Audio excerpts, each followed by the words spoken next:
Tugas Sejarah Indonesia. Saya Idris. Perkenalkan, nama saya Gandur Rama Fareliansyah. Perkenalkan, nama saya Capa Sitorus. Perkenalkan, nama saya Muhammad Vicky Saputra. Perkenalkan, nama saya Kaila Putri Lian. Perkenalkan, nama saya Irma Lutfi Sarita. Perkenalkan, nama saya Maya Deborah Novianti. Selamat menyaksikan. Raden Mas Saiwardi Swadhaningrat yang dikenal dengan nama Ki Hajar Dewantara adalah seorang keturunan ningrat yang memiliki hak khusus untuk menempuh ilmu, berbeda dengan pribumi pada umumnya pada masa itu.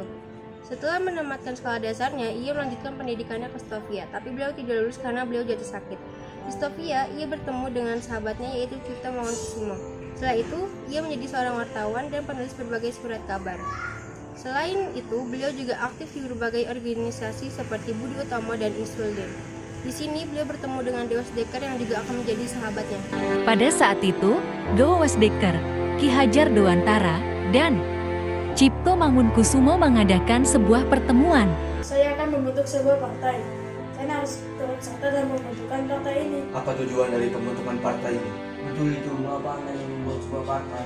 Jadi partai saya buat ini bertujuan untuk menyatakan keturunan orang-orang Belanda dan orang-orang pribumi. Oh, kalau begitu saya setuju. Saya setuju, mari kita berikan partai ini bersama. Akhirnya pada tanggal 25 Desember tahun 1912, Indische Partai didirikan. Cipto Mangunkusumo tergesa-gesa berlari menuju Ki Hajar Dewantara dan Dewa Wasdeker. Hei, apa kalian sudah mendengar beritanya?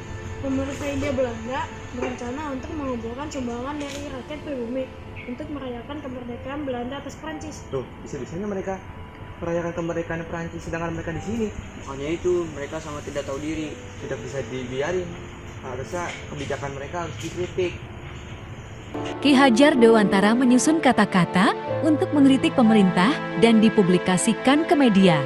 Ia menyusun kata-kata sampai pusing dan direvisi berkali-kali hingga selesai setelah beberapa kali penyindingan. Setelah menulisnya tulisan Ki Hajar Dewantara itu satu untuk semua, tapi semua untuk satu, dan juga seandainya aku seorang Belanda dipublikasikan di T-Express yang berisi kritikan pedas pada pemerintah Hindia Belanda pada saat itu. Gubernur Edinburgh pun marah dan menyuruh tentaranya untuk menangkap Ki Hajar Dewantara dan kedua temannya. Kurang ajar sekali dia tentara, tangkap Ki Hajar Dewantara dan dua temannya Dewa Wasdeker dan Cipto Mangunkusumo. Siap, Tuan!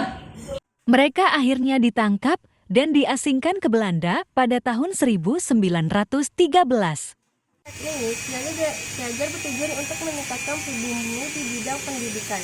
Ki Hajar Dewantara kembali ke kampung halamannya pada September 1991 dengan membawa Express Akte atau Akte Eropa yang diketahui merupakan ijazah bernilai tinggi pada saat dan bertujuan untuk mendidik masyarakat di sekitarnya.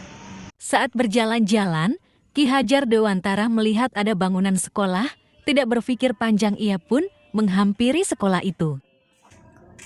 Permisi Mbak, maaf mengganggu. Apakah saya boleh menjadi pengajar di sekolah kamu? Surjo Pranoto pun kaget dengan kedatangan Ki Hajar Dewantara secara tiba-tiba. Surjo Pranoto langsung menerima ajakan Ki Hajar Dewantara tanpa berpikir panjang karena sekolah itu butuh guru lain. Ya Ki, saya menerima Ki untuk mengajar di sana. 3 tahun kemudian, Sepertinya pengalaman mengajar saya sudah cukup. Saya meminta izin untuk mengundurkan diri menjadi guru di sini. Lalu kamu mau pergi? Saya akan mendirikan sekolah untuk siapa saja agar dapat menimba ilmu apapun latar belakangnya. pada 3 Juli tahun 1922, beliau meresmikan perguruan Taman Siswa Yogyakarta Sistem Pendidikan. Yang dibuatnya digunakan hingga kini bersama slogannya yaitu Turmuri Handayani. Beliau menjadi salah satu ikon pendidikan karena jasanya. Setelah kemerdekaan, Terima kasih Ki, berkat jasa Anda di bidang pendidikan, kita bisa menyertakan pendidikan rakyat kita dengan bangsa Belanda. Saya lantik sebagai Menteri Pendidikan pertama di Indonesia. Selain itu, kami nobatkan Anda gelar pengelolaan pendidikan pada tanggal lahir Anda.